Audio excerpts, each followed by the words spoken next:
Highlights of the O'Hagan's Kopanong Hotel 500 Round 4 of the Bankfen Off-Road Championship. Organised by the Mafeking Motor Club, the event was for motor vehicles only, with 37 special vehicles and 37 production vehicles scheduled to come under starters' orders.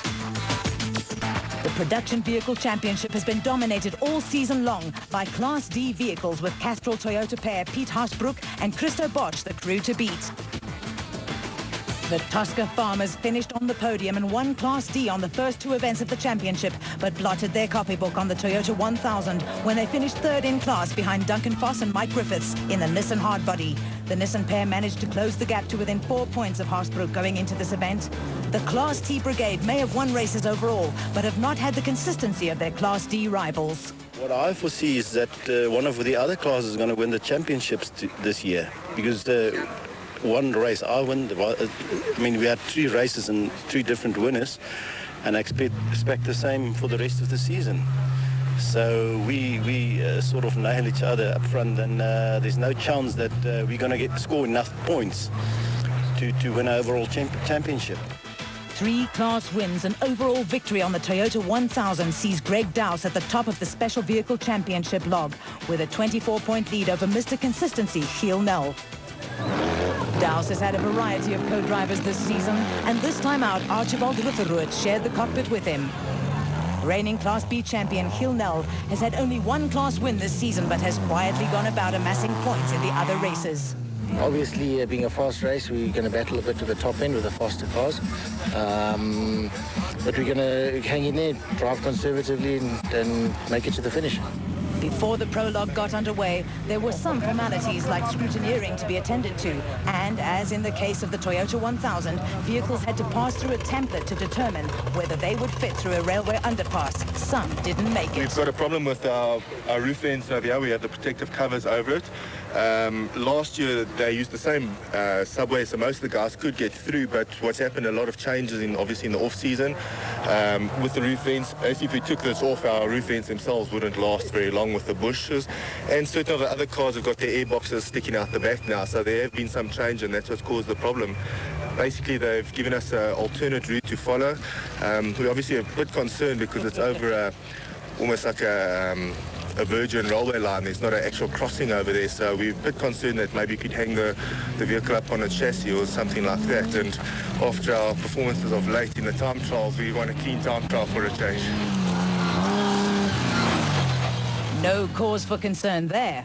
The prologue to determine starting positions on day 2 was a high-speed affair, with Hannes Grobler and Richard Leek and Geniel de Villiers and Francois Jordan in the Class Team Nissan hardbodies posting the quickest times. De Villiers was 48 seconds slower than Grobler. Third fastest were Lourens and Gerard Duplessis in their newly acquired mobile Jimco, in which Atang Magegene won the Barbaspan 500. Neil Woolridge and Kenny Skolthammer were 4th in the Class T Ford Racing Ranger, 2 minutes and 18 seconds behind Grobler. Only 11 seconds behind the Ford pair were championship leaders Haasbroek and Bosch in the Class D Land Cruiser. Atang Magegene and Alex Sally in the Sam Racing Jimco were only 4 seconds off Haasbroek's time and second fastest in the special vehicle category. The Botswana businessman has become a major force and can be counted on to challenge for the lead every time he gets behind the wheel.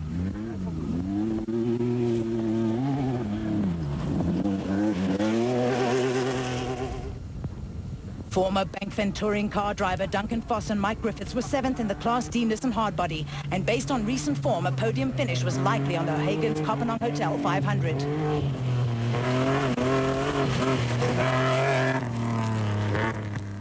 The locally developed bat has had a few teething problems which Gary and Bodo Berthold appear to have remedied. The father and son duo had a fine second in Class A on the Toyota 1000. Rashid and Faisal Noble from Botswana posted the 9th fastest time in the Chev V6-powered Aceco. Veteran Richard Carolyn and Jeff Minute were the leading Class S contenders in the O'Hagan's Kopanong Hotel Raceco and would start 21st. Gavin Gray and Brian Scott won Class B in the Barbaspan 500 and have had 2 non-finishes. Could leading Class B in the prologue spell a change of fortunes? There appears to be no stopping Manfred Schroeder and Jack Peckham in the Class E Ford Racing Ranger, who picked up class wins in the past 2 events and posted the fastest time in the prologue, almost a minute faster than Kasi Kutsea. Class F contenders Paolo Piazzamusso and Scott Abraham were dogged by brake problems and a persistent misfire on their Hagen's Kopanong Hotel Jeep. There were problems for Douse too. He was worried about carrying heavy oaks with him.